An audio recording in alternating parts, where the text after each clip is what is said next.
preps to pros and everything in between. It's Southern Middle Tennessee Sports Today. Live from the Lee Company studio. With the Hall of Famer Mo Patton, here's Chris Yow. What's going on, folks? Hope you are having a wonderful day out in radio land, Facebook land, Twitter, YouTube, wherever you are. Hope you're having a great day as we are getting ready for high school football coming to you on Friday night. It's going to be a lot of fun, and today is the day we get you ready for it. Got a lot to talk about, a lot of playoff scenarios, a lot of games that mean something this week. Got a ton of high school football to talk about. All right? We're going to get there. And we're going to get to some top stories. First, I'm going to say, Mo, how are you? I'm good. Didn't want to get in trouble with Sarah. To ask Mo how he's doing. Thanks, sir. Now that we got that out the way. Hold on. Has she just forgotten about me now? No, she didn't forget. No. Okay. She didn't forget. She just doesn't care. I can handle that. It's not true. As long as I know where we stand. As long as we know where we stand. No, after Monday night, I think you guys earned plenty of keep. Good. So, yeah. Anyway. Let's go ahead. JP, how are you? Oh, man. That was so nice of you, JP. I am doing very well. I'm excited to be here. Love Thursdays and Fridays on this show for many different reasons. So these are the best 2 days of the show. There's a lot going on. Because we just complain on Monday. But Thursday and Friday, there's a lot in front of us, so it's kind of positive, right? That's right. There you go. We're changing the name of Reaction Monday to Complaining Monday. Might as well. I mean, that's all you guys do anyway. We're going to complain here in just a few minutes, too. But before we get to any complaining, we're going to get to today's rundown. Here's the rundown. Let's do it. The Thursday Rundown is brought to you by Barry B. Coble with Crest Point Wealth Management. Barry B. Coble with Crest Point Wealth Management offers personalized wealth management strategies for clients based on where you are in your financial journey. Go see Barry at Crest Point Wealth Management at 700 North Main Street in Columbia. Securities offered through registered representatives of Cambridge Investment Research Incorporated, a broker-dealer member FINRA SIPC. Advisory services offered through Cambridge Investment Research Advisors Incorporated, a registered investment advisor. Crest Point Wealth Management and Cambridge are not affiliated. Postseason soccer action on Wednesday. High school, Class A, at Baylor. Chucky Doak ends Huntland season with a 3-0 state quarterfinal victory. Women's soccer at Franklin County High School. Motlow State ends Columbia State's season with a 6-2 victory in the finals of the TCCAA/Region 7 tournament. Game 2 of the World Series. Fortunately, the Astros do not end the Braves season, but they tie the World Series 1-1 with a 7-2 victory in Game 2. Series now shifts to Atlanta. In today's action, we got some bowling. Over at Smyrna, it's Lawrence County traveling to take on Stewart's Creek. And then at Tullahoma, Santa Fe and Franklin County will bowl. In the TSIAA volleyball semifinals, Zion Christian making a run. They go over to Franklin Christian today for a 6 p.m. match. Again, that's the semifinals of the TSIAA tournament. And that's it. That's going to do it for your rundown. That was quick. Not a lot going on today. Not a lot. Tomorrow, It's going to be different. plenty. Yeah. Today, not so much. Now, last night there was something going on, but mainly from the Astros, who put up 4 runs in the second inning and ran away from the Atlanta Braves in Game 2. This is just going to start the complaining. We're out of that inning with 0 runs scored if we're not in a shift. 0 runs in the second inning if we're not shifted. Because Maldonado hit a weak ground ball right at the second baseman, except he wasn't there. Yep. That's an inning-ending double play. Maybe. If Ozzie fields it correctly. Well, I think Ozzie fielded that other ball correctly. I agree, too. I think he was transferring that, and I don't know. And John Smoltz said as much. And if John Smoltz said it, It must be true. it must be, because if it was in favor of the Braves and John Smoltz said it, It was true. It most definitely true. Yeah. That's an amazing dynamic right there in and of itself. But yeah. I mean, by the time it was over, that loss wasn't as tough to take as it was while it was going on, because, like you said, there were a lot of things that took place during the course of the ball game that could have prevented it from being the way it was. But it is what it is. We got 1 out of 2 in Houston. We go back to Atlanta and try to figure our pitching out. And you weren't going to beat Houston with just 2 runs in Houston anyway. So no, you weren't. That being said, I will give the umpires this. The home plate umpire last night was not Consistent? great, but he was consistent. He didn't miss anything in the zone. If it was in the zone, he got it right. But there were a lot of pitches, especially borderline pitches on the outside, that were called strikes. Probably wouldn't be strikes most of the time, but that affects the entire game because, one, the Astros pitching staff was pitching to the outside. Well, Max Fried, his strength is pitching to the inside. So you don't, if the only place you're giving is the outside part of the plate, well, that doesn't equally affect both teams in all cases. right. And if Freddie Freeman watches 3 pitches in the zone where he has the highest batting average, if he looks at 3 of them and you call all 3 of them strikes, you might go, man, maybe those weren't strikes. Because typically this guy hits pitches in that zone a long way. And he didn't even swing at those. He didn't even swing at them. Yeah. So you tell me. Now, that's it for the complaining. Because we're going to Atlanta. We're tied 1-1. There's going to be a rain out tomorrow, which potentially puts Max Fried in line to pitch Game 5 on normal rest. There's also going to be some rain this weekend. FYI.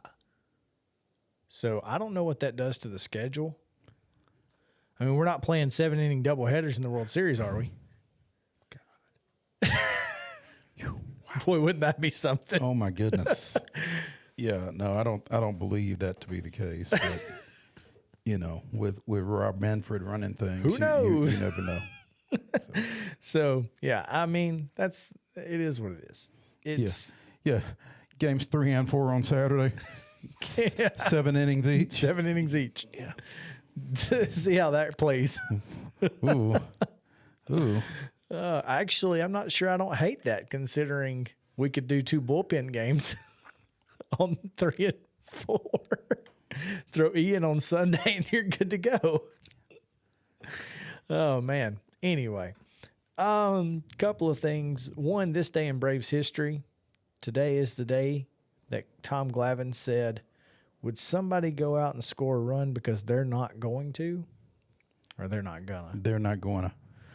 And David Justice got justice after calling out Atlanta fans in the Atlanta Journal-Constitution. The very next night, he hits a solo home run in Game 6 of the World Series that proves to be the decider. Not just a decider. It was it. That was the only run. It was the deciding run because it was the only one. Yeah. And a 1-0 win over the Cleveland baseball team. The then Cleveland Indians. Yes. Yeah. Oh man, that was the only world championship that those 90s Braves were able to bring home. But Kent Herbeck and Jim Leyritz. Jim Leyritz. Between those two. Those guys should never show their faces in Atlanta. If Kent Herbeck ever showed up in Atlanta, what would happen? He'd get punched in the face. Punched immediately. He'd get punched in the face. And somebody would scream, "That's for Ron Gant." And then that'd be it. Just walk off. Yeah. And not a single police officer in Atlanta would dare touch that person. Nope. Not one. It would never get any further than that. That would be so great. Oh, man. Real quick, I have to ask you this question, Mo. What on earth? And maybe this is because the Braves nickname and the Tomahawk Chopper getting so much play that PETA just decided to pile on. But apparently PETA thinks that the term bullpen is not cool. And I don't understand it. Tell me what's going on here. Reading from a Newsweek article that went up within the hour. As the World Series heads into Game 3 on Friday, People for the Ethical Treatment of Animals, PETA, is using the added attention to baseball to call for the removal of the word bullpen from the sports vocabulary. In a Thursday statement, the animal rights group said the term, quote, references the holding area where terrified bulls are kept before slaughter. PETA even offered up the more modern, animal-friendly term of arm barn.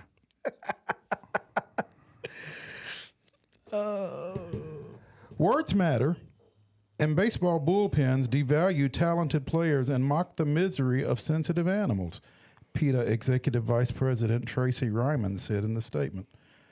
PETA encourages Major League Baseball coaches, announcers, players, and fans to change up their language and embrace the arm barn instead.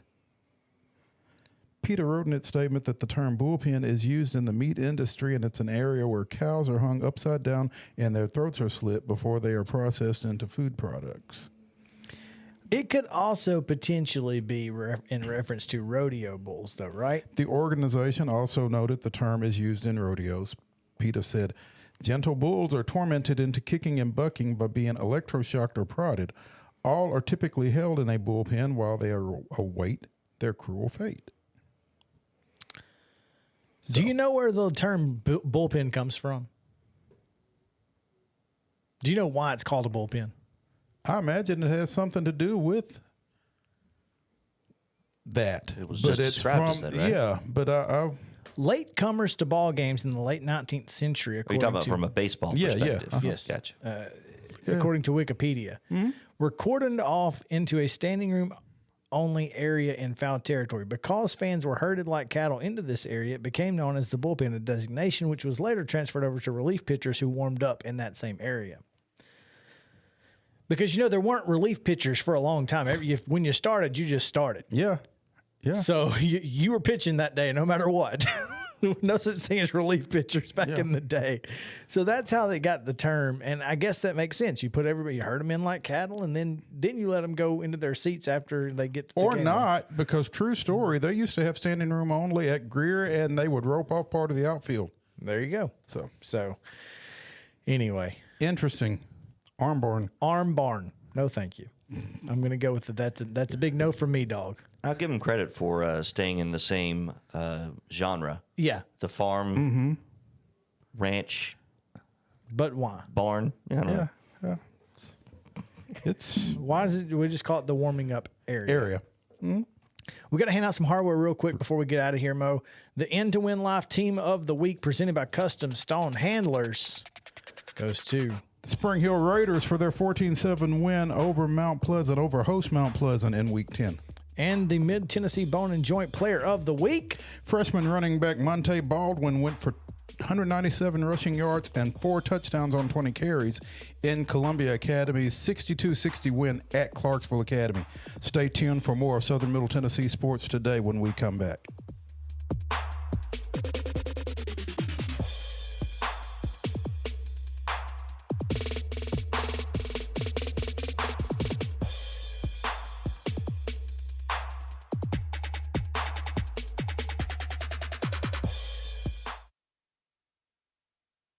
Mid-Tennessee Bone and Joint treats your orthopedic injuries and existing conditions. Our trained physicians will get you back in the game faster.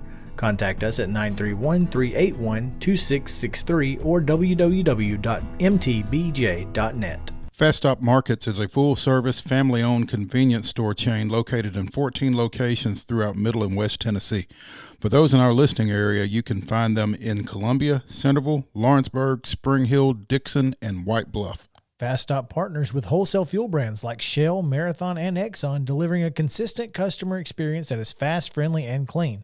If it's not already, it will soon become your go-to store to shop in town or on the road.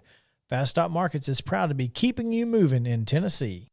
Keep your home as comfortable as possible. If you have any issues with your air conditioner, electrical, or plumbing systems, call Lee Company. Our techs use visual findings and other technology tools to add transparency and clarity.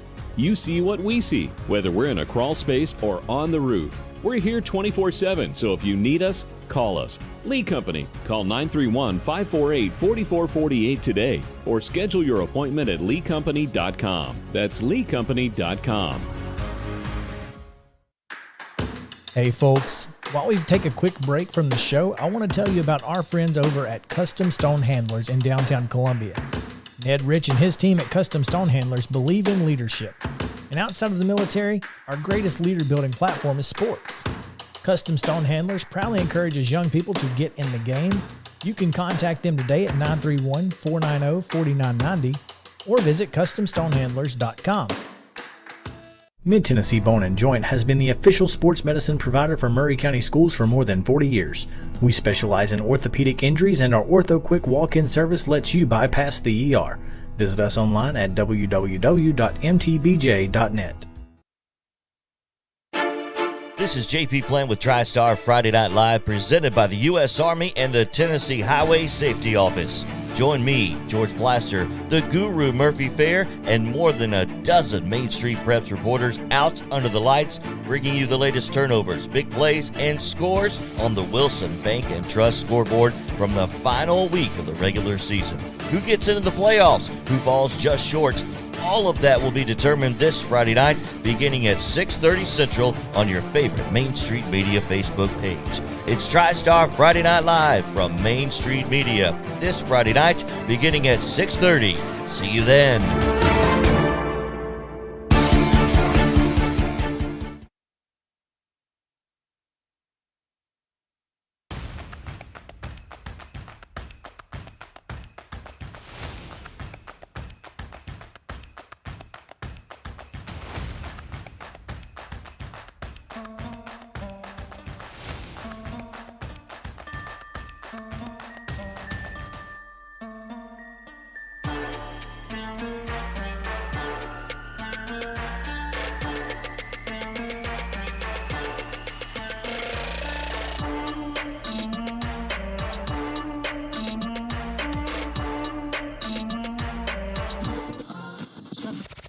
Local sports talk you'll only find here. It's Southern Middle Tennessee Sports Today. Live from the Lee Company studio with the Hall of Famer Mo Patton, here's Chris Yao. Welcome back in Southern Middle Tennessee Sports Today, presented by Mid-Tennessee Bone and Joint, as we continue to get you ready for high school football on Friday night. It is another big night in region play, the final regular season week, which will determine a lot as it pertains to who will host playoff games, who will win regions, who will make the playoffs, who will not. One coach who doesn't have to worry about any of that is Columbia Central's John Moore. They've got the number 2 spot locked up in Region 6, 5A. Too many numbers. And the only thing he's worried about is who are they going to play? Well, there are some additional options in Region 5, 5A. But before that, he's got to get through the Backyard Bowl. And Columbia Central will travel to Spring Hill on Friday night, where they will take part in the annual Backyard Bowl and battle for the Mayor's Cup and the Sparkman Daily Wade Trophy. The winner of this game will be the winner of the Sparkman Daily Wade Trophy, as both teams beat Mount Pleasant. So there you go. Coach, welcome in. Thanks for joining us on Coach's Corner, brought to you by From the Heart Cafe. Good to be here, guys. John, as Chris mentioned, you guys are secure in the number 2 spot coming out of Region 6-5A, regardless of the result of the Backyard Bowl. That said, Central has won each of these previous matchups, and I'm sure you'd want to continue that. But what is it that you are trying to get accomplished tomorrow night in this game? Well, we're trying to win the game, and we played well 2 weeks ago versus Lincoln County, and we want to continue that, and just get on a good roll heading into our first round playoff game, which is going to be a tough thing.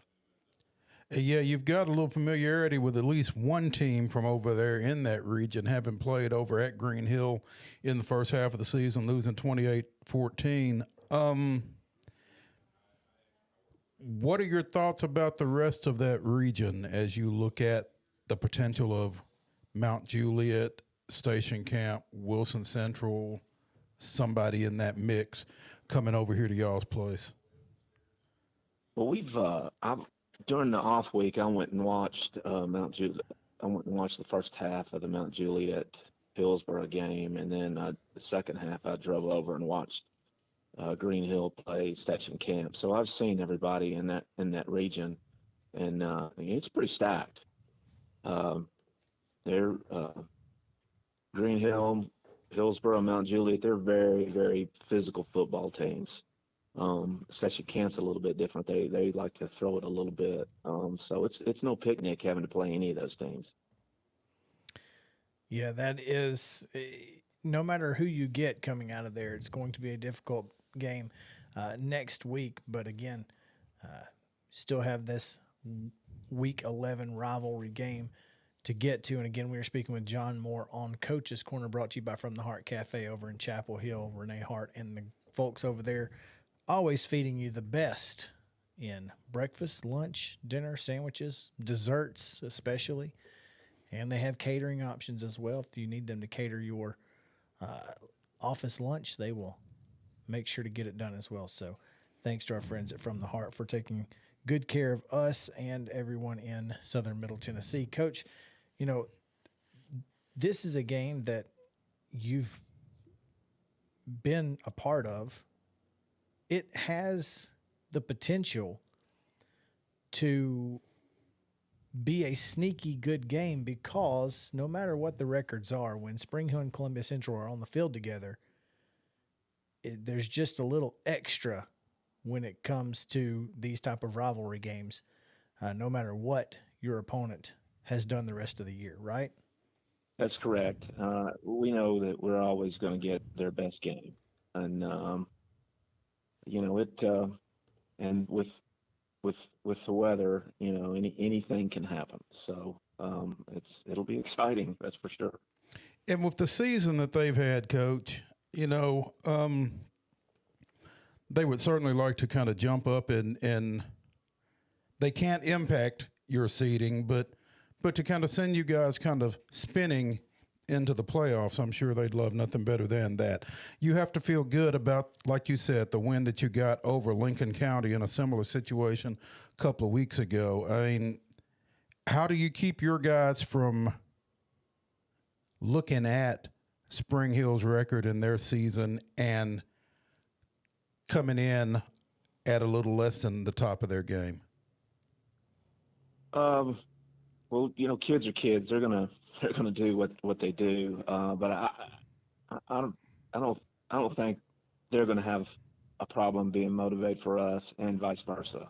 We all know each other, so everybody's gonna be jacked up for this game. Jacked up. Is that a concern? Can you be too jacked up for this game? Yes, it's possible. And we've sort of preached to our kids, that this is their last game, and we need to keep a cool head because we have another game to play. So we've really been preaching that this week. When you look at these, and this season as a whole, you guys have made significant strides, obviously, from week 1 to now. This has been a phenomenal year based on what you guys had to endure through that week or that month leading up to the season. How do you feel like your team has progressed, both mentally and physically? Guys like Luke Usselton, who are now playing at a higher level, like an upperclassman, but also the guys who haven't played football in the last couple of years, Q Martin, those type of guys. You got to feel like this team has grown significantly from week 1 to now. Yeah, we've improved. We've improved a whole bunch, and I give credit to our kids for kind of believing in the process that this coaching staff has preached. Offensively, it sort of took us a little while to find ourselves, but once we got going, we've been pretty good because when we're right, we're usually scoring 28 to 35 points a game, and and we've had a few COVID issues that we've had to battle. Probably lost more players on defense to COVID than anything, but we kind of weathered that storm, and that side of the ball's playing pretty well too. So I've been very pleased at the growth of this team, especially our young players. And we've got significant contributions from the sophomore class, and Luke, as you mentioned, Luke and Caden McCoy and Jordan Davis. Let's talk about Caden McCoy for just a second, Coach, as one of those sophomores that you mentioned. Not sure how much of a factor in the offense, particularly in the running game, he was expected to be at the onset of this season. And his numbers are relatively modest, 565 rushing yards, but he leads your team in that. And the fact that you've spread the ball around the way that you have, if you were doing something maybe a bit more conventional offensively, he could have been more productive. But within the framework of y'all's offense, you got to like what you've gotten out of him this year. 100% agree. We're a three-back offense, so we do spread the ball around a little bit, and at the beginning of the year, Caden's one of our faster kids, and we just felt like we had to get him on the field because if he can get a crease, he's got a chance to score, and he also is very deadly catching the ball out of the backfield, because he's got quite a few receiving yards. 291 on 18 catches. Yeah, that's pretty good for just throwing it into the flat. So, if he were in the I formation, he might have 1,000 yards. But I'm not going to complain about what we've done offensively. It's been pretty good. And those guys have really complemented each other back there. Like you said, Caden leading the way, and Q's coming up on 500 yards. I think Jordan's right around 385. So, as you said, you guys are a three-back offense, and all three of your primary backs have been, quite productive, again, within the framework of what you do. Yes, they have. I know Q really had a great game against, Franklin County. I mean, he's almost single-handedly beat them themselves. And, when we played Nolensville, I think they were probably very, very concerned about Q, and we started Jordan Davis that week, and he had over 100 yards, and played very well. So that's the beauty of what we do. You can't if you try and take one thing away, you're going to give us something else, and all three of those guys can make a play. That's for sure. Really a pick your poison kind of thing. Correct. Or you can pick what's not going to be your poison and let somebody else be it. Yeah, there you go. Defensively, this team has been fantastic throughout most of this season, Coach. And it seems like every week it's somebody different, but typically the most consistent player on this defense is Watson Harvey, and you've got to be impressed with what he's been able to do from the middle of that defense. Yeah, Watson he's been one of our better players on that side of the ball, and we kind of design everything to funnel everything to him, and he makes the tackle, and he's had a tremendous year for us. And he's got a little, he's separated his shoulder against Page, and he's probably not 100%. And he's given us everything he's got, and I really appreciate that. You're not going to keep him off the field, though. No. Not if he can help it. No. Coach, on that side of the ball, there's been some other youngsters that have shown up for you, particularly up front with Malik Davis and the Hall kid whose name escapes me, Jaravius Hall. Jaravius. Yeah. Malik Smith. Malik Smith, I'm sorry. Gotta really like the futures of those guys, but also the right now for them. Yeah, I mean, I forget about speaking about young players. Jaravius, is only a ninth grader, and he's played pretty well, and we don't forget about Antoine Moore. We don't. He really helped us in that win versus Nolensville, and I sure wish we would have had him versus Page, but I don't have a time machine, so we can't go back can't go back and play that one again. But maybe if we get hot in the playoffs, we'll catch them in the third round. That's right. There are still ways to find them again if you keep winning. And again, Friday night, the Backyard Bowl is set. It will be at Spring Hill. Tickets are available online only. Do not take cash to the gate because they will not take it and they will not hand you a ticket. So the only way to get tickets are to go to vancoevents.com. Tickets will be on sale all week. The link is vancoevents.com. That's vancoevents.com/US/event list/Spring Hill Raiders. So, yeah, I don't even know if you can search it. It's just, that's the link. There it is. Coach, we appreciate you taking some time with us today. Looking forward to Friday night. Also looking forward to you guys hosting your first playoff game since 2012, I believe. So that's correct. That's pretty big in this part of the country. Yeah, one of our goals was, our main goal was to win the region. We came up 7 points short, but we did get a home playoff game, which I'm happy that our fans get to enjoy that, because we get a lot of people in here. It's exciting when that happens.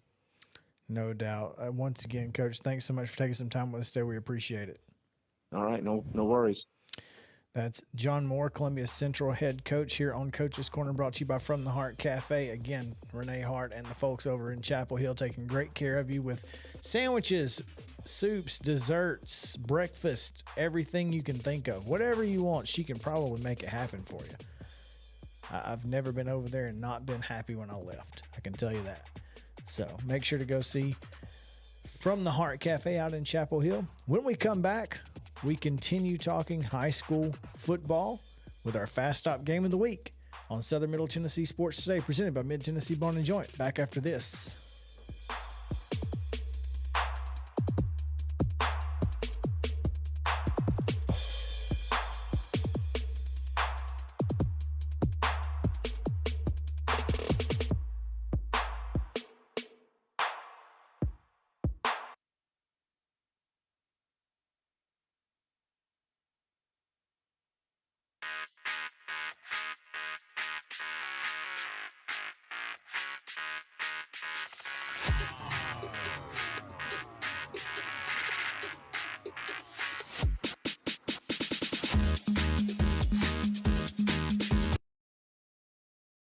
Mid-Tennessee Bone and Joint treats your orthopedic injuries and existing conditions. Our trained physicians will get you back in the game faster. Contact us at 931-381-2663 or www.mtbj.net. Fast Stop Markets is a full-service, family-owned convenience store chain located in 14 locations throughout Middle and West Tennessee. For those in our listening area, you can find them in Columbia, Centerville, Lawrenceburg, Spring Hill, Dixon, and White Bluff. Fast Stop partners with wholesale fuel brands like Shell, Marathon, and Exxon, delivering a consistent customer experience that is fast, friendly, and clean. If it's not already, it will soon become your go-to store to shop in town or on the road. Fast Stop Markets is proud to be keeping you moving in Tennessee. Keep your home as comfortable as possible. If you have any issues with your air conditioner, electrical, or plumbing systems, call Lee Company. Our techs use visual findings and other technology tools to add transparency and clarity. You see what we see, whether we're in a crawl space or on the roof. We're here 24/7, so if you need us, call us. Lee Company. Call 931-548-4448 today or schedule your appointment at leecompany.com. That's leecompany.com. Hey folks, while we take a quick break from the show, I want to tell you about our friends over at Custom Stone Handlers in downtown Columbia. Ned Rich and his team at Custom Stone Handlers believe in leadership. And outside of the military, our greatest leader building platform is sports. Custom Stone Handlers proudly encourages young people to get in the game. You can contact them today at 931-490-4990 or visit CustomStonehandlers.com. Mid-Tennessee Bone and Joint has been the official sports medicine provider for Maury County Schools for more than 40 years. We specialize in orthopedic injuries, and our Ortho Quick walk-in service lets you bypass the ER. Visit us online at www.mtbj.net. This is JP Plant with TriStar Friday Night Live, presented by the U.S. Army and the Tennessee Highway Safety Office. Join me, George Plaster, the Guru Murphy Fair, and more than a dozen Main Street Preps reporters out under the lights, bringing you the latest turnovers, big plays, and scores on the Wilson Bank and Trust scoreboard from the final week of the regular season. Who gets into the playoffs? Who falls just short? All of that will be determined this Friday night, beginning at 6:30 Central on your favorite Main Street Media Facebook page. It's TriStar Friday Night Live from Main Street Media this Friday night, beginning at 6:30. See you then.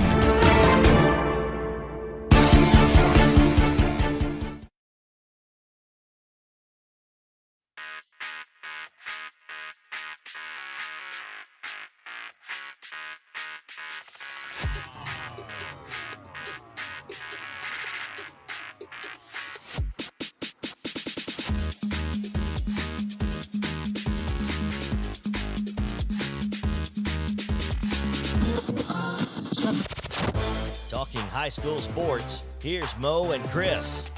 Welcome back in Southern Middle Tennessee Sports Today, presented by Mid-Tennessee Bone and Joint. Getting ready for high school football Friday night. Plenty to talk about on the remainder of the show, as we have 10 games this week in the coverage area. We have 9 plus this one, so we should have 10. JP, I don't think you can count, man. I don't think you can either. I'm looking now. You do have 1, 10. You do have 6, okay, 10. just making sure. Yes, all right, we got 10 games. At first, I thought it was 9-2, and then I went back in. I was like, I'm missing somebody. Who am I missing? And I finally figured it out, and we got everybody in. But, I got a lot to talk about, including our Fast Stop game of the week, which includes a couple of sneaky good teams we didn't necessarily see coming or becoming what they've become this season. Summertown comes into this one 6-2.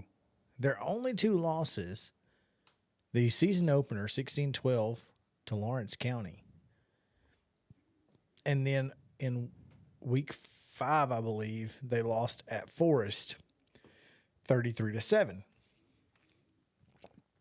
Forrest has done that to everybody. Now, I don't know how accurate this is, because what I'm looking at is Coach T.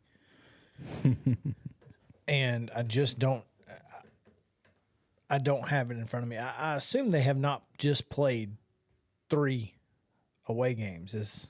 Who? Summertown? Yeah. Well, they lost a game against Zion, That's right, which was supposed to be.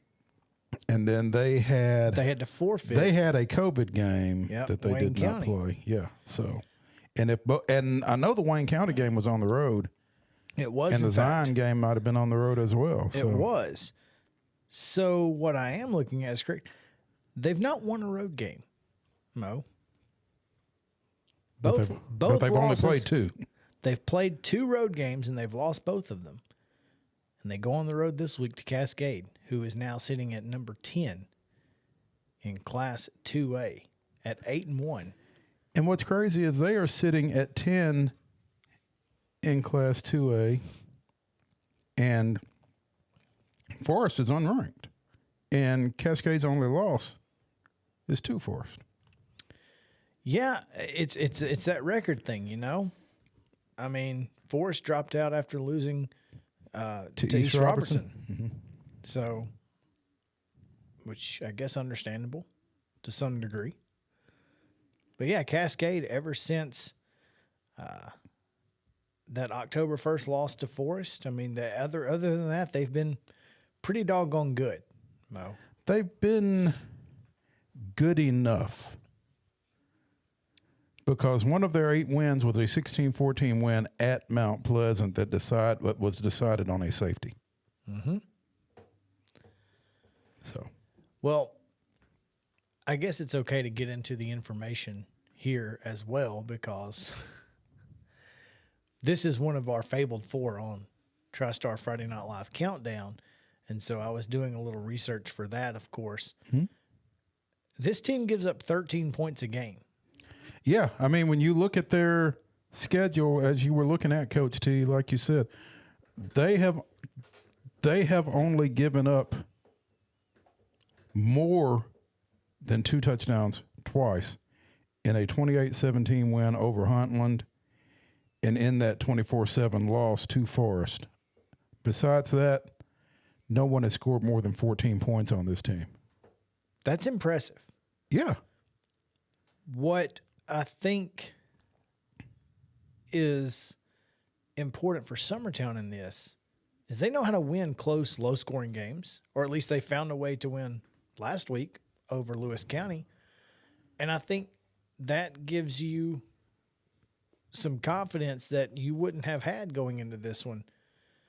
And not just that, you're talking about, you know, a senior-laden group of Summertown kids who, you know, have had to fight their way through adversity last season, not making the playoffs, Losing a coach, basically having 2 coaches and some volunteers on staff down there this year. This is a team that's really had to battle, and they have found ways to really get it done.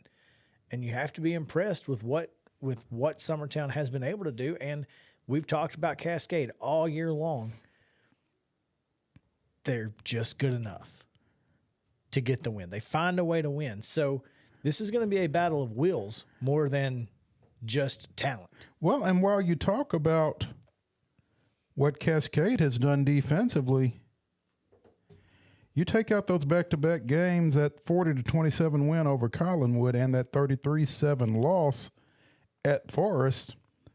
This is a Summertown team that's not giving up a whole lot of points either. I mean, you mentioned the 16-12 loss to Lawrence County to open the season. They followed that up with a 15-10 win over Richland. And then in their last 3 games against Loretto, Mount Pleasant, and Lewis County, they've given up a total of 13 points. So, again, this is a team that this is a game that is going to be decided more so on who wants it more, because talent-wise, they're probably fairly equal. Mm-hmm. So with Colton Schaefer and Javen Edmiston being so vital to both sides of the ball, what is the key for Summertown offensively to be able to compete against Cascade and get the win? I think they're going to have to pop a big play at some point because Cascade defensively makes you grind they make you, snap it again, basically. And their defensive game plan is to make you go the long way and make you drive the ball and count on you to make a mistake. And,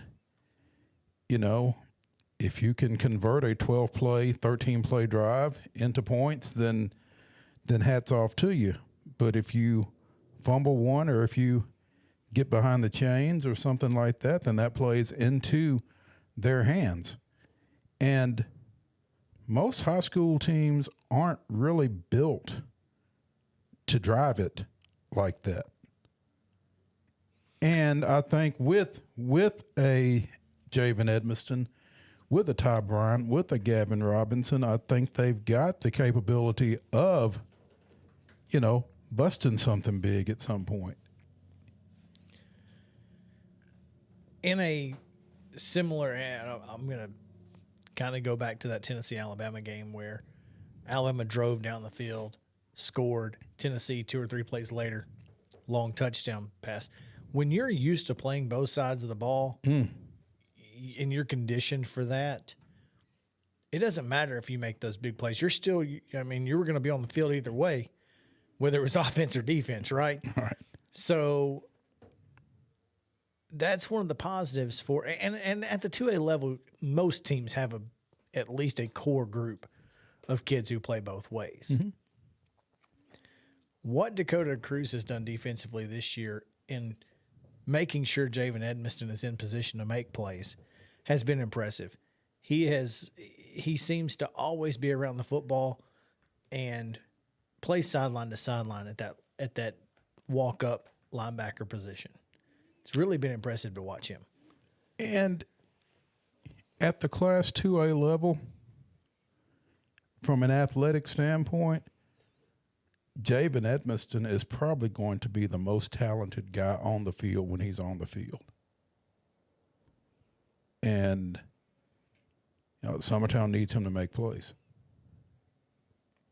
Now, Cascade, again, 8-1. This is a team that you feel like, you look at these two teams and you go, well, Cascade's 8-1. They've beaten, Moore County and Cannon County, who's playing for a 3A region title this week. Granted, they're going to get drubbed by Giles County, but but Cascade beat them, and they're playing for. And then you've got Community and the 21-14 win over Richland last week, 18-6 over Loretto. This is a team that you can't overlook, but they're playing for a home playoff game. If Summertown wins, it'll be the first time they've ever hosted a playoff game in Summertown. And that's a big deal. It's a big deal. It's a big step for that program. And these seniors want to be able to do it. This has been a group that has been playing at, from the time they were sophomores, they have been vital pieces to this Summertown team. I'm looking forward to it, man. Yeah, it's going to be a great ball game, I think, because like you said at the onset of this conversation, it's two teams that I'm not sure were necessarily expected to be where they are. Playing for a home game to open the playoffs. I think everybody felt like at the beginning of the season that this region was Forest and everybody else, but I don't know what the order was of everybody else. And I think you've had a couple of teams that have kind of been disappointing over the course of this season and a couple of teams that have kind of jumped up. And these are the two that have jumped up. Cascade's going to run it, right? Yeah. They're not going to try to throw the ball much. If they have to throw the ball, they're in trouble. Mm-hmm.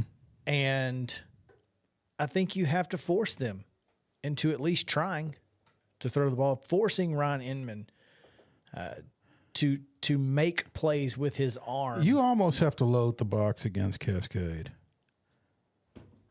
And I think Summertown has the back end that they can get away with that. That's kind of what I'm thinking. I'm thinking that, athletically they could probably match up with them man-to-man, one single high safety and go after them. Yep. Force Ryan Inman to stop using his feet and try to use his arm. Against Forrest, he was 3 of 13 with 2 picks. Mm-hmm. If you can do that, you got a shot. You should win the ball game if you're Summertown. Right.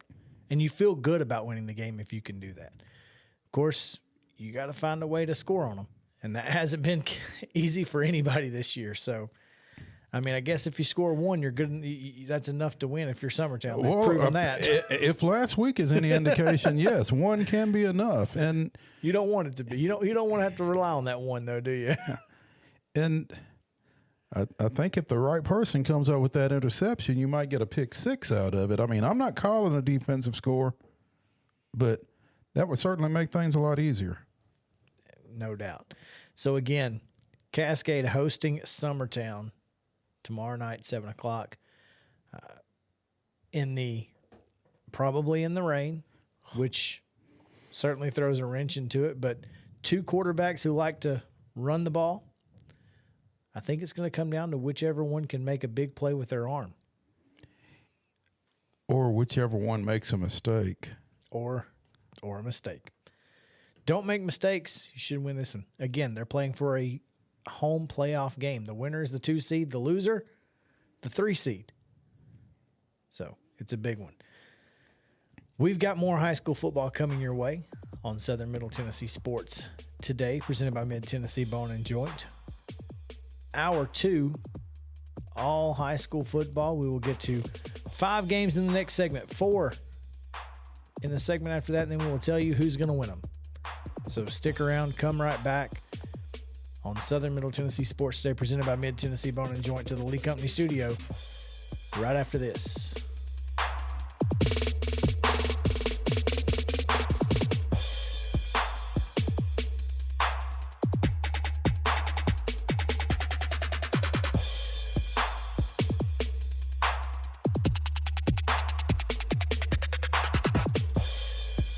Mid-Tennessee Bone and Joint treats your orthopedic injuries and existing conditions. Our trained physicians will get you back in the game faster. Contact us at 931-381-2663 or www.mtbj.net. Fast Stop Markets is a full-service, family-owned convenience store chain located in 14 locations throughout Middle and West Tennessee. For those in our listening area, you can find them in Columbia, Centerville, Lawrenceburg, Spring Hill, Dixon, and White Bluff. Fast Stop partners with wholesale fuel brands like Shell, Marathon, and Exxon, delivering a consistent customer experience that is fast, friendly, and clean. If it's not already, it will soon become your go-to store to shop in town or on the road. Fast Stop Markets is proud to be keeping you moving in Tennessee.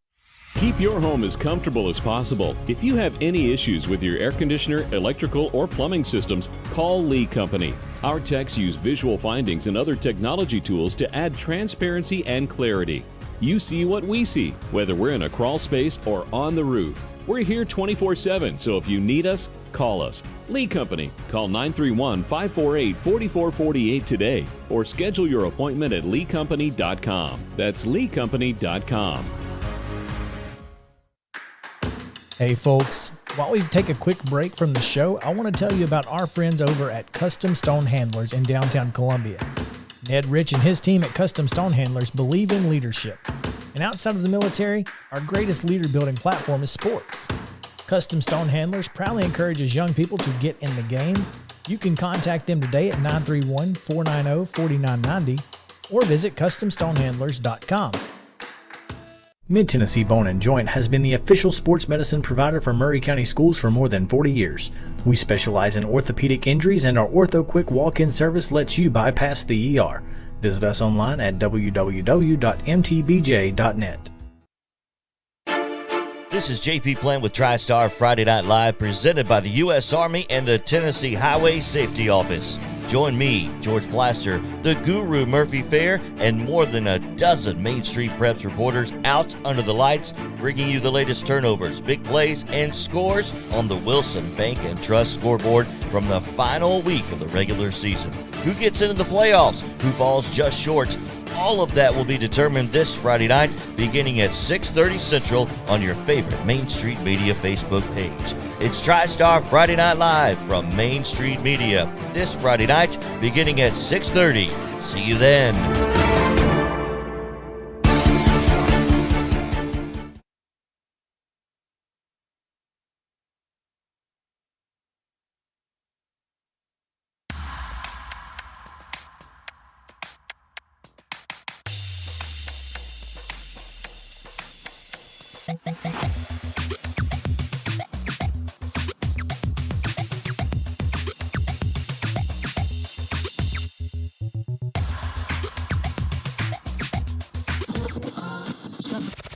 Local sports talk you'll only find here. It's Southern Middle Tennessee Sports Today. Live from the Lee Company studio with the Hall of Famer Mo Patton, here's Chris Yao. Welcome back in Southern Middle Tennessee Sports Today, presented by Mid-Tennessee Bone and Joint. It is hour number 2 on this high school football Thursday edition, before we get you ready for tomorrow night's high school football games across Southern Middle Tennessee, including games you can hear right here on these stations: WZYX, radio.net, WKOM 1017 FM. You can hear the Rebs, Franklin County Rebels, on WZYX every Friday night with Al Clark on the call. You can hear the Summit Spartans on WKOM. Mike Epley, Matt Rogers. Always fun. It's always entertaining, if nothing else, when Mike Epley and Matt Rogers are on the call. A game you can hear on our sister station, Mo, 103.7 with Lee Maddox and Coach Mike and the Chicken Man. That's a crew right there. That is a crew. I can tell you this.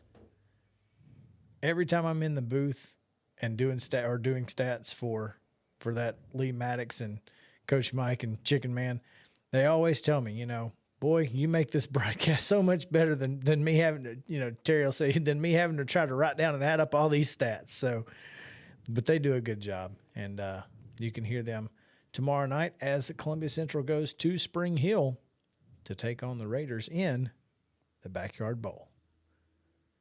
Let's get started as we get to previewing Columbia Central 5-4, 3-1 in the region. Like we said earlier with Coach John Moore, they have number 2 seed locked up no matter what. Spring Hill looking for its first region win after getting its first win of the season last week at Mount Pleasant, Mo. Yeah. Look, and you were at that game, that Spring Hill Mount Pleasant game, and seems like they played pretty well, particularly up front.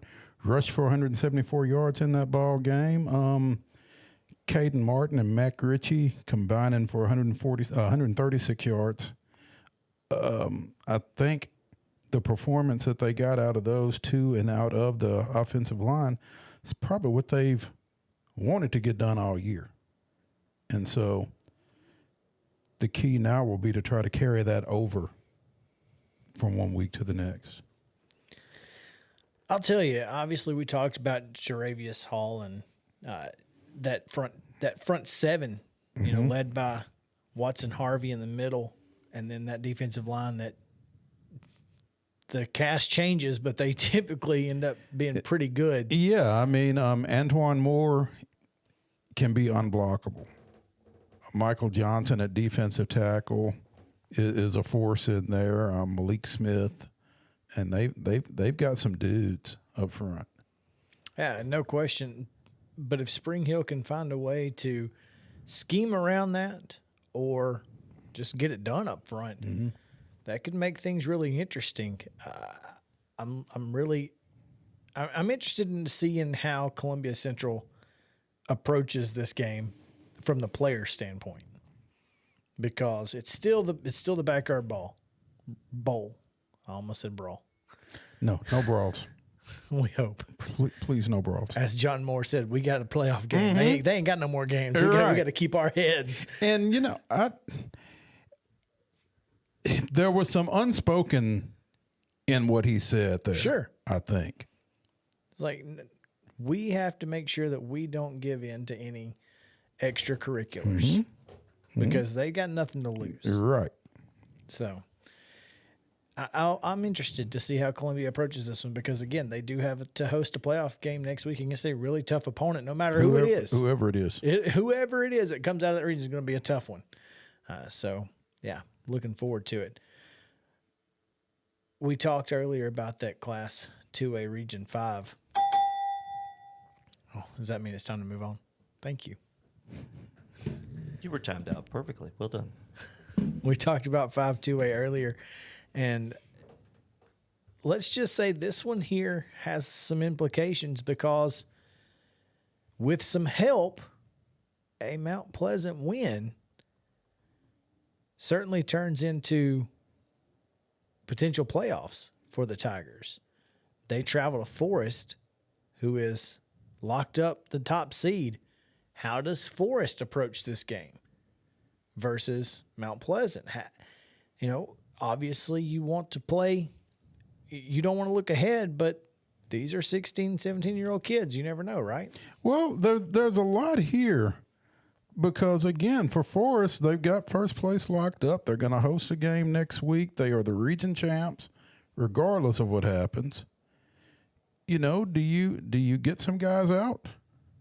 Do you play some young kids? Do you play your starters into the second half? It'll be interesting to see what Eli Stevenson's and the Rockets coaching staff approach is to managing their roster in this ball game. And if they decide to go with their reserves, does that open some doors for Mount Pleasant perhaps to maybe pull an upset?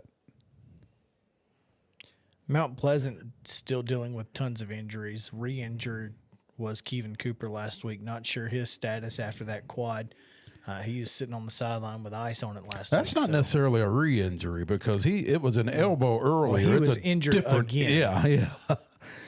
But it's certainly not great the way that Mount Pleasant has had to deal with this season. Unfortunately, they just haven't been able to put their best team on the field. I mean, last week they're playing, and have been for much of this season. Javeri Strayhorn has been playing running back, and that's not a position that he is used to playing.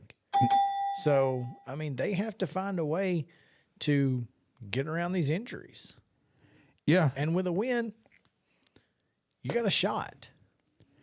And, if they can get another passing game performance like they got against Spring Hill with Nick Brown and with the receivers DeMarcus Brown and Davion Meza, they might have a shot.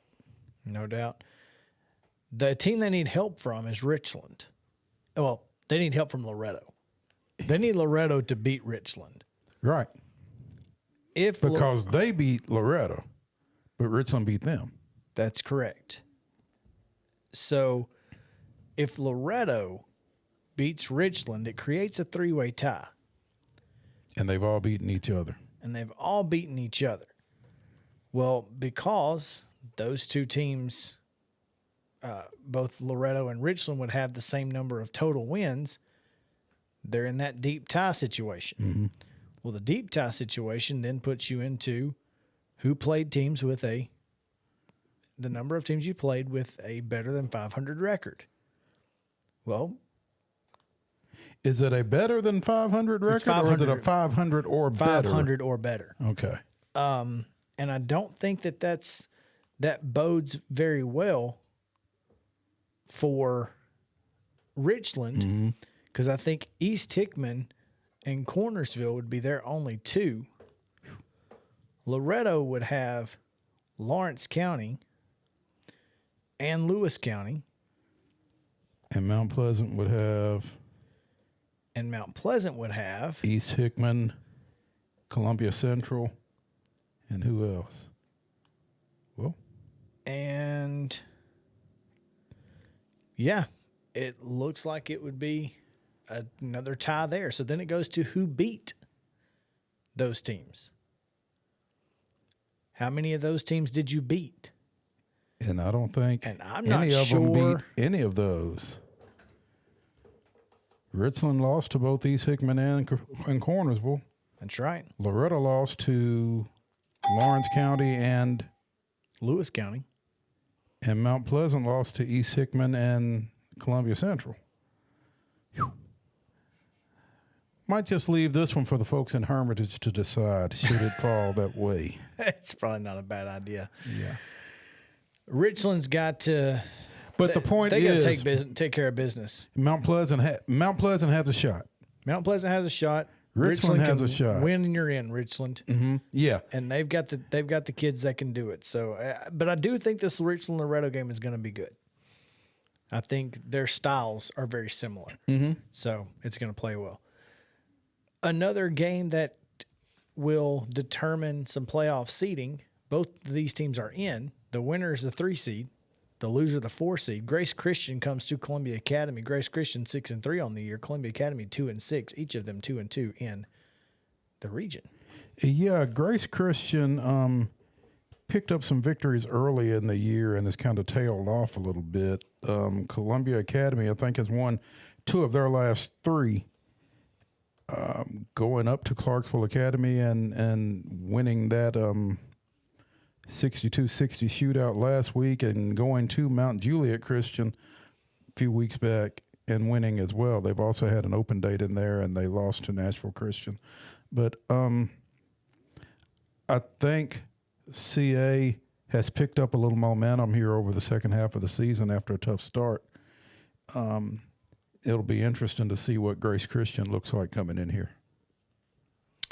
I'm interested just because I'm not really sure. I mean, I just don't know. I don't know anything about them. So I think that's kind of, I think that's kind of where I'm useless, because obviously I know, these 2 teams have not played a lot because Columbia Academy was in D1 for so long. Right. But 6-3, you can't overlook that, but also Columbia Academy, since they got their quarterback, been pretty good. They've been pretty solid on the offensive side of the ball. And again, 62 points kind of gets your attention. That's the thing, is this offense, which looked absolutely just lost in that Franklin Road Academy game. Now all of a sudden they look like they've got some fight in them. And then I'm not even going to pretend to know what their playoff scenarios would look like. They would be on the road. Well, obviously. Yeah, but past that, I don't know if they go east or west or yeah, if they stay in the middle and they have to play DCA. I don't know nothing. D2 is something. Yeah. So, but I'm looking forward to it. I will be there, and it will be. Well, maybe you can ferret out some information while you're there then. That may be the way to go. Yeah. We've been dinged. We have. And finally, we want to talk about, of course, the folks over in Huntland as they take on Moore County. And we should have got Will Rabb for this. He's been calling Moore County all year. Moore County 3-6, 2-3 in the region. Huntland 2-6, 0-5 in region play. Moore County has some playoff aspirations as they are looking to be the 4 seed in that one, I believe. In Region 5-1A. Well, so here's the thing. Mm-hmm. Region 5-1A is a mess. And well, it's a mess at the bottom because Fayetteville's the 1, Cornersville's the 2. Correct. 3, 4, and 5, I believe, are still kind of. So let's just let's ixnay the idea that Eagleville's going to beat Fayetteville, right? Yeah. A win over Huntland and a Collinwood win would mean Moore County is 4th. And Moore County win over Huntland and a Wayne County win. Moore County is 4th. The only way Moore County is out is if they lose. If they win, they're in. They lose, they're out. Well, that's basically it. So they're going to be the 4 seed. Meanwhile, Huntland is out. And Yeah. Cannot play their way They in. cannot play their way in. Okay. All right. Again, that's a look at this week's games and some playoff scenarios. We have more games and playoff scenarios to get to on the other side of the break, so stick around. Southern Middle Tennessee Sports Today returns. We'll talk Franklin County on the other side of this break, so stay with us right here. Back to the Lee Company studio after this.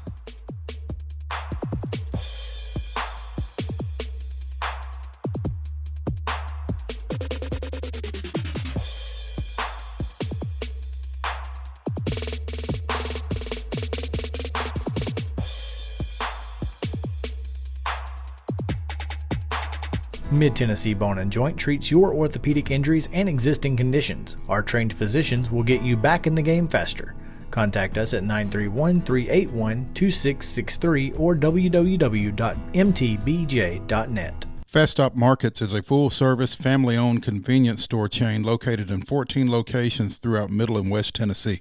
For those in our listening area, you can find them in Columbia, Centerville, Lawrenceburg, Spring Hill, Dixon, and White Bluff. Fast Stop partners with wholesale fuel brands like Shell, Marathon, and Exxon, delivering a consistent customer experience that is fast, friendly, and clean. If it's not already, it will soon become your go-to store to shop in town or on the road. Fast Stop Markets is proud to be keeping you moving in Tennessee. Keep your home as comfortable as possible. If you have any issues with your air conditioner, electrical, or plumbing systems, call Lee Company. Our techs use visual findings and other technology tools to add transparency and clarity. You see what we see, whether we're in a crawl space or on the roof. We're here 24/7, so if you need us, call us. Lee Company. Call 931-548-4448 today or schedule your appointment at leecompany.com. That's leecompany.com. Hey folks, while we take a quick break from the show, I want to tell you about our friends over at Custom Stone Handlers in downtown Columbia. Ned Rich and his team at Custom Stone Handlers believe in leadership. And outside of the military, our greatest leader building platform is sports. Custom Stone Handlers proudly encourages young people to get in the game. You can contact them today at 931-490-4990 or visit CustomStonehandlers.com. Mid-Tennessee Bone and Joint has been the official sports medicine provider for Murray County Schools for more than 40 years. We specialize in orthopedic injuries, and our Ortho Quick walk-in service lets you bypass the ER. Visit us online at www.mtbj.net. This is JP Plant with TriStar Friday Night Live, presented by the U.S. Army and the Tennessee Highway Safety Office. Join me, George Blaster, the Guru Murphy Fair, and more than a dozen Main Street Preps reporters out under the lights, bringing you the latest turnovers, big plays, and scores on the Wilson Bank and Trust scoreboard from the final week of the regular season. Who gets into the playoffs? Who falls just short? All of that will be determined this Friday night, beginning at 6:30 Central on your favorite Main Street Media Facebook page. It's TriStar Friday Night Live from Main Street Media this Friday night, beginning at 6:30. See you then.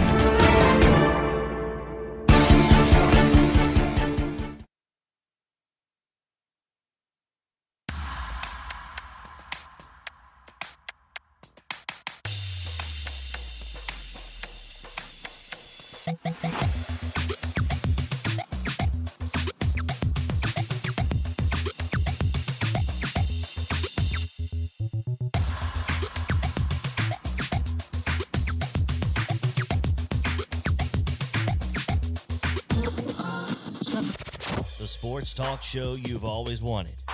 It's Southern Middle Tennessee Sports Today. From preps to pros. Live from the Lee Company studio. With the Hall of Famer Mo Patton, here's Chris Yao. Welcome back in Southern Middle Tennessee Sports Today, presented by Mid-Tennessee Bone and Joint. Chris Yao, Mo Patton, JP Plant on the controls, and making us sound and look fantastic. If you're joining us on YouTube or Twitter or Facebook, we appreciate it. Thank you so much for being there. If you're at WZYXradio.net, we're about to get to your team in Winchester, Franklin County. We also want to say thank you to those folks down there helping us out, keeping us on the air, talking a little high school sports every Thursday, getting you ready for high school sports around the southern Middle Tennessee area. Now, once playoffs start, that area expands quite a bit, actually. So we'll get into a lot more. But this week we want to get into the final regular season week where Franklin County comes up to Williamson County on the far east side, out almost not in Williamson County, Nolensville. The Knights coming in 3-6, 2-2 in the region. Franklin County 5-4, looking for a winning season, Mo, and the number 3 spot in the playoffs. Not necessarily in that order, but yeah, they'd like to have both of those, I'm sure.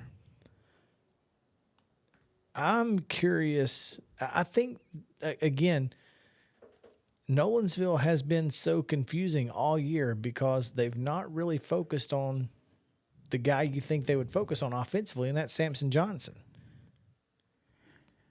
Yeah, and I'm not sure exactly what their thought process is as far as that goes, but, this is a kid who rushed for 1,000 yards both as a freshman and as a sophomore, and I don't know what his numbers are like this time around, but I don't think he's approaching 1,000, which is unfortunate. Yeah, and I don't understand exactly what the thought process is there. Maybe, maybe there's something weird we don't see, that we're not seeing. But and that certainly could be the case. I'm surprised that Nolensville has not featured him more often. Now, Franklin County, they feature their athletes.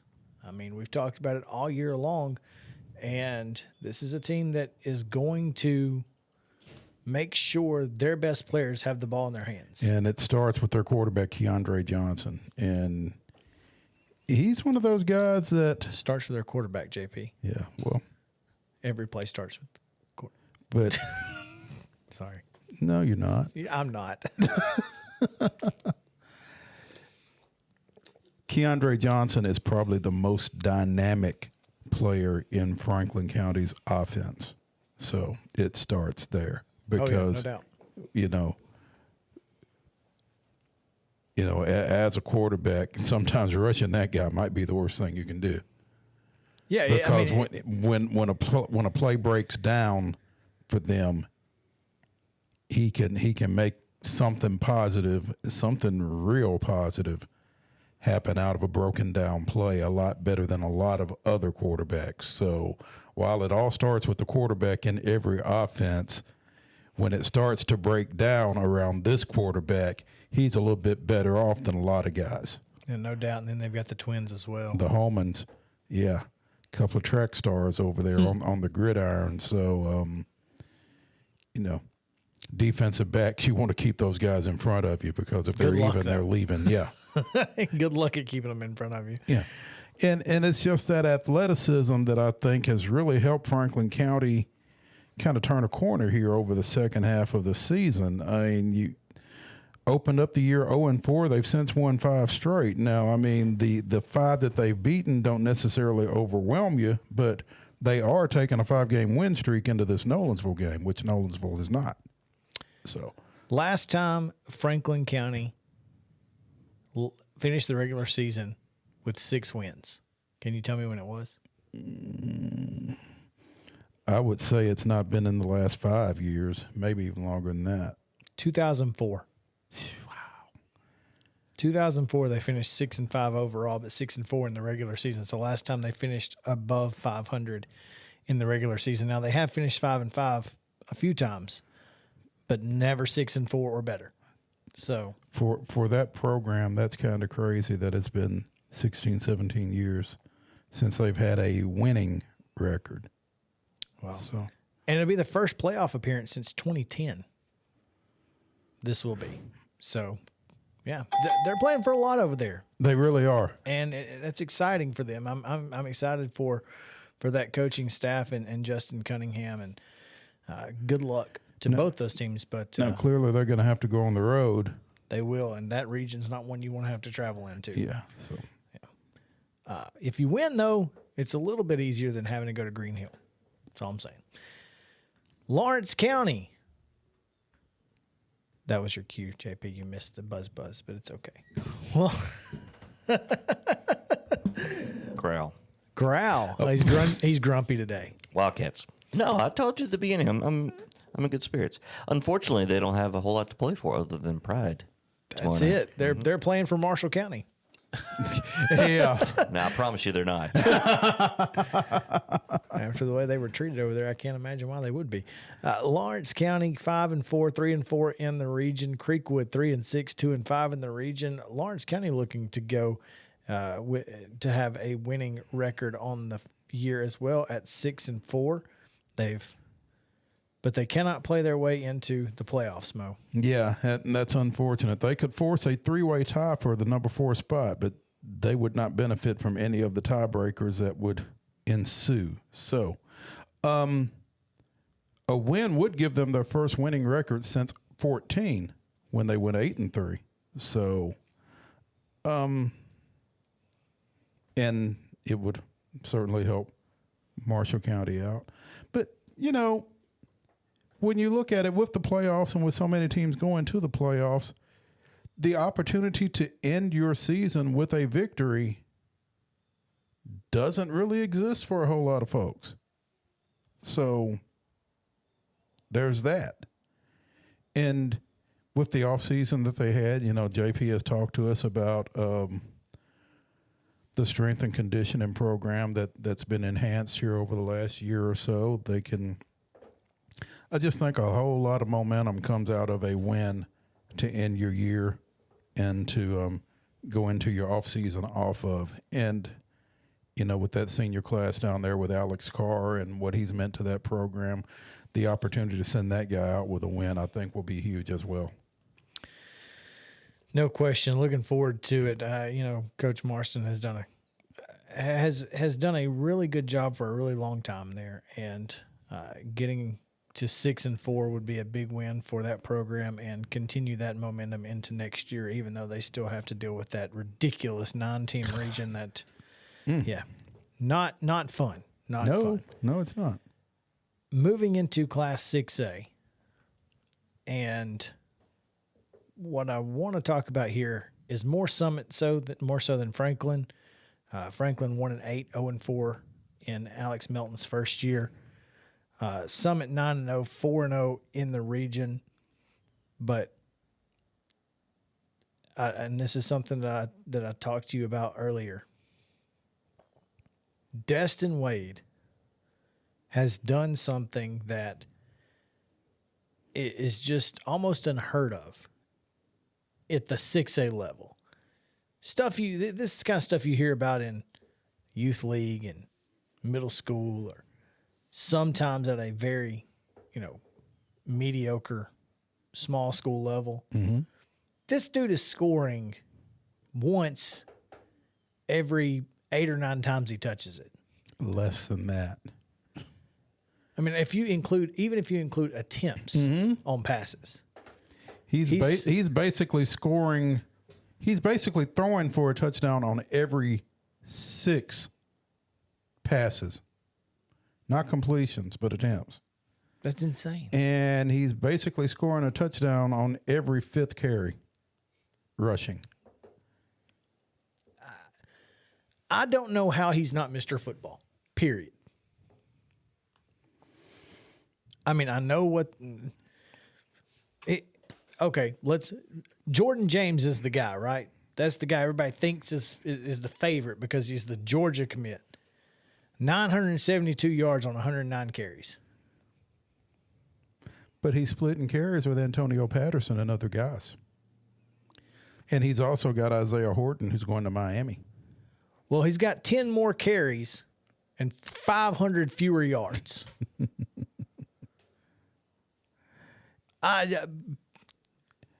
That's from a quarterback. Destin Wade is not a running back. It's insane to me that Destin Wade is not the odds-on favorite to win this thing. Yet he's not. He's not. I don't know that he's number 2. I mean, Keaton probably is at least right there with him, if not right under Jordan. 74 tackles, 15 tackles for loss. 2 picks, the one that he returned 96 yards last week. 97. Whatever. Semantics. Potato. 196 yards on 23 carries. Oh, by the way, had that touchdown right before the half against Beach that pretty much put the Bucks away. I mean, Destin Wade should be Mr. Football. That is my pitch is very simple. He scores almost every time he touches the football. It's pretty rare that he doesn't. I mean, again, 1 out of every 5 carries, 1 out of every 6 passing attempts results in 6 points for Summit.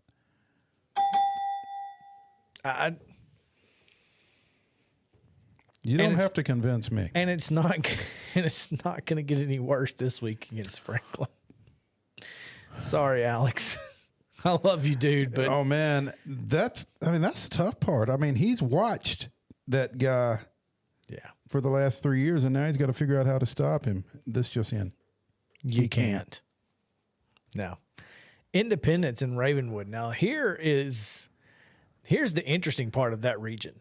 That 7-6A region, here's where it gets wild, is because Independence and Ravenwood, Independence can win, be 5-5, and still just be 5-5, the 4th seed. Because even if they win, if Brentwood wins, they're still the 4th seed no matter what.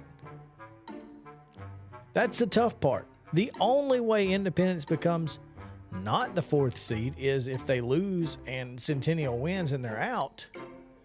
Or if they win and Centennial wins, they're the 2 seed. So they could be as high as 2 or as low as 5. Yep. As low as 5 when the top 4 go. And only the top 4 go, so that doesn't help you. This game here, it just feels like Ravenwood's got too many Jimmys and Joes, or at least more than Independence. And I don't know. I mean, Indy has a lot of Jimmys and Joes. I mean, when you talk about Joe Cummings and the year that he's had, and when you talk about Rummel and Katina on the outside and Trey Hartwell. Jackson Joes. Yeah.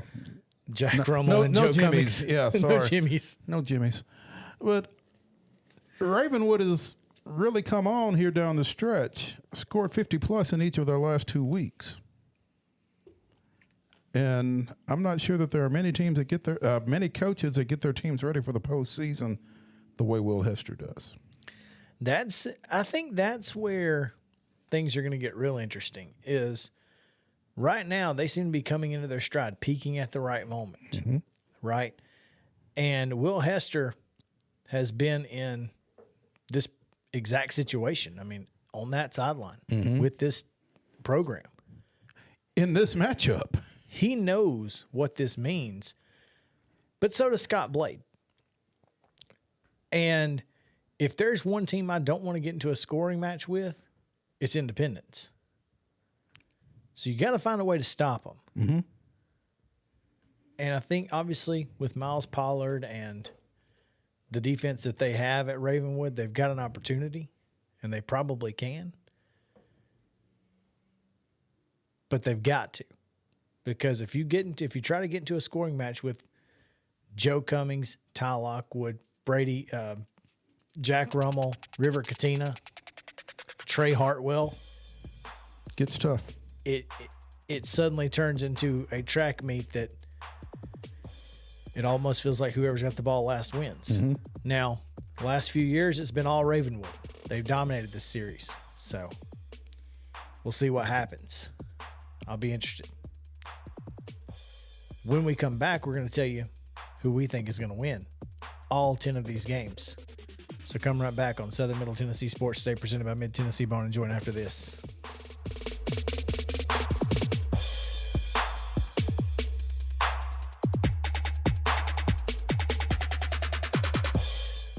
Mid-Tennessee Bone and Joint treats your orthopedic injuries and existing conditions. Our trained physicians will get you back in the game faster.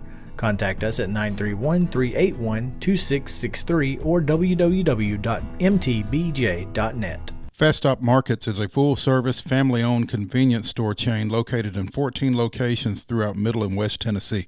For those in our listening area, you can find them in Columbia, Centerville, Lawrenceburg, Spring Hill, Dixon, and White Bluff. Fast Stop partners with wholesale fuel brands like Shell, Marathon, and Exxon, delivering a consistent customer experience that is fast, friendly, and clean. If it's not already, it will soon become your go-to store to shop in town or on the road. Fast Stop Markets is proud to be keeping you moving in Tennessee. Keep your home as comfortable as possible. If you have any issues with your air conditioner, electrical, or plumbing systems, call Lee Company. Our techs use visual findings and other technology tools to add transparency and clarity. You see what we see, whether we're in a crawl space or on the roof. We're here 24/7, so if you need us, call us. Lee Company. Call 931-548-4448 today or schedule your appointment at leecompany.com. That's leecompany.com. Hey folks, while we take a quick break from the show, I want to tell you about our friends over at Custom Stone Handlers in downtown Columbia. Ned Rich and his team at Custom Stone Handlers believe in leadership. And outside of the military, our greatest leader building platform is sports. Custom Stone Handlers proudly encourages young people to get in the game.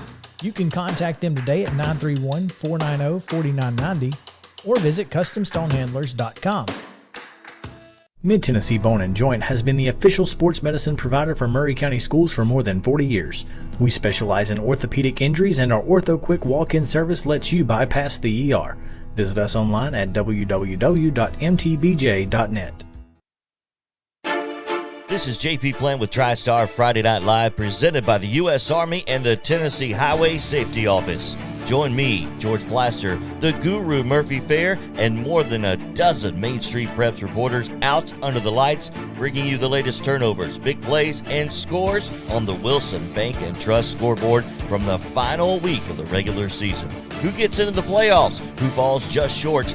All of that will be determined this Friday night, beginning at 6:30 Central on your favorite Main Street Media Facebook page. It's TriStar Friday Night Live from Main Street Media this Friday night, beginning at 6:30. See you then.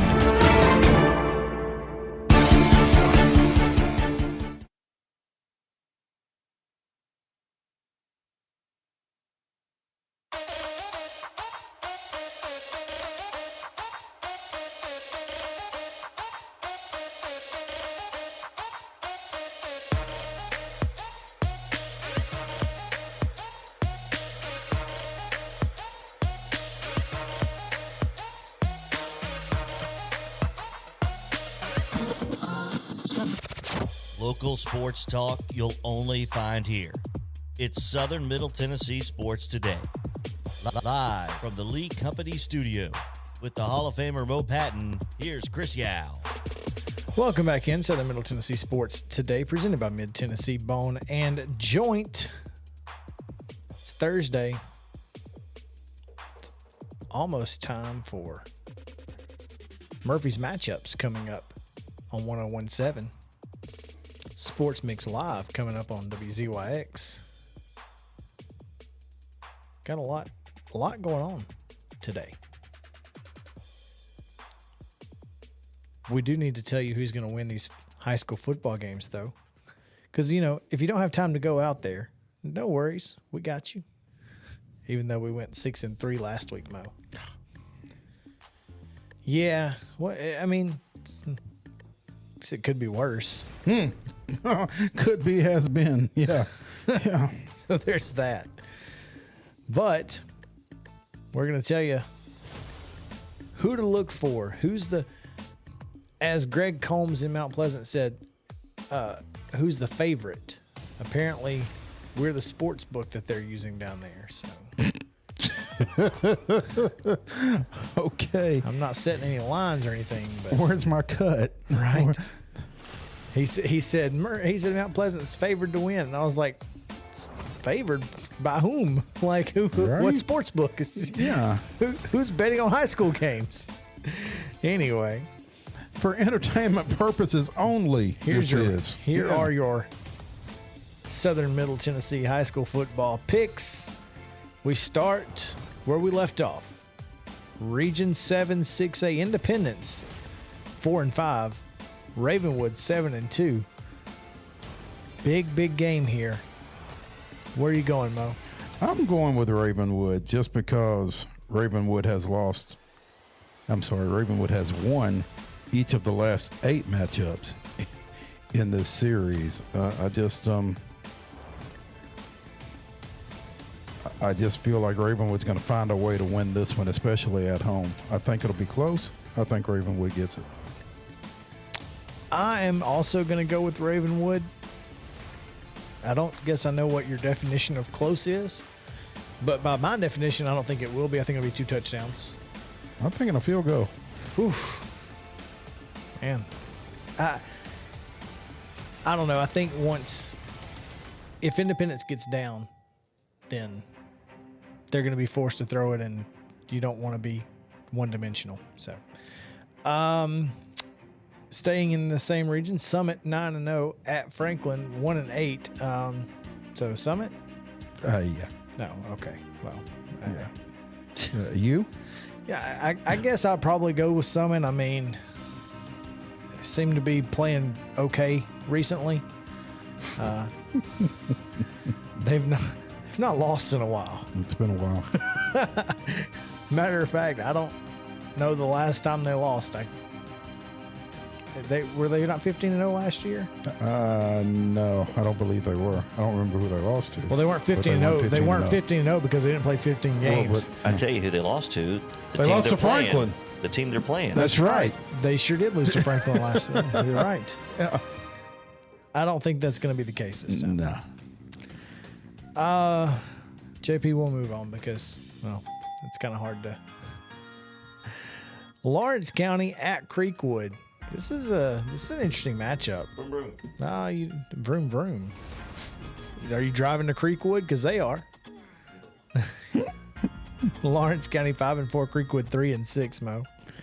This will be the first time these two have played since 2004, when Lawrence County won 13-0 in the Clarksville Civitan Bowl. You remember bowls? No. You remember bowls? You used to have bowls. No bowls. I remember asking you what the Walking Horse Bowl was when I read that at Richland. Yeah. But The Walking Horse Bowl was at Lewisburg.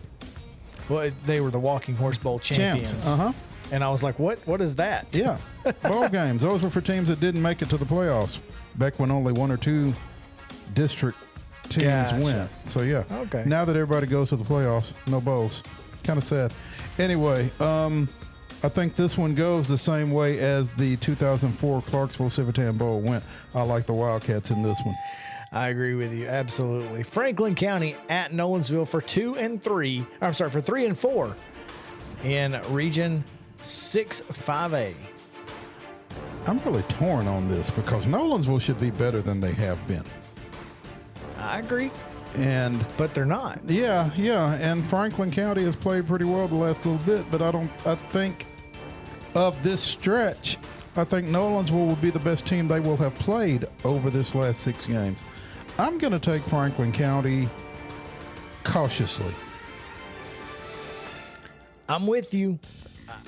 The reason I think Franklin County wins this game is because I think they have some guys up front who can get pressure, and Nolensville does not do well under pressure, and the weather will be similar to what we saw here in Columbia, and they just folded. So, yeah, this is a big one, but I'm going to go with Franklin County. Moore County at Huntland. Moore County with the lowest unemployment rate in the state. And they're not going to be on the lower end of this one because they're going to defeat Huntland. I'm not quite sure what one has to do with the other, but I do like the Raiders in this one. Why not? Yeah. Why not? Yeah, I'm thinking Moore County improves to 4-6, 3-3 in that region. Huntland, unfortunately, will end the season winless. So It's tough. especially considering the way that their season started. Mm-hmm. It just didn't. It's tough, man. Gosh. Here's one. Grace Christian at Columbia Academy. Talking about teams that are on a roll. Columbia Academy's won its last 2. Grace Christian not on such a roll. So I don't know where to go in this. I think Columbia Academy's offense is going to get it done in this one. I think they're just going to outscore Grace. I don't know about the defense, but I think they're going to outscore them. I agree.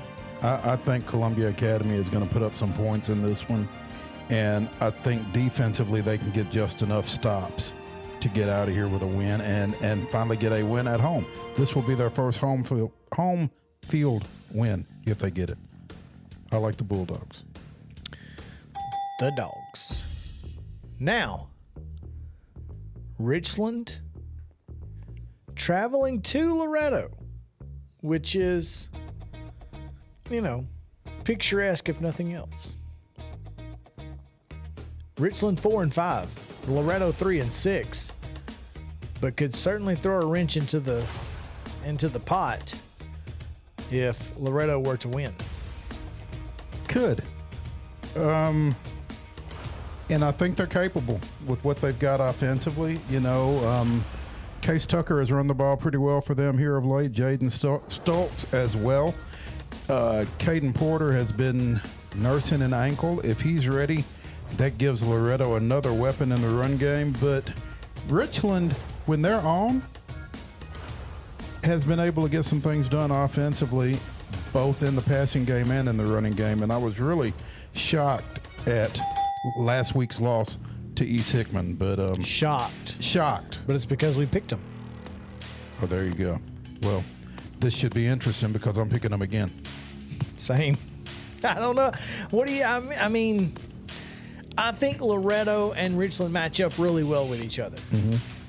I just think Richland is bigger and better up front.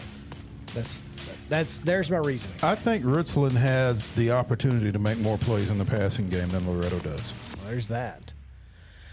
Mount Pleasant at Forest, staying in 5-2A. Mount Pleasant 3-6, 1-3 in the region. Forest 6-3 and 4-0 and region champs.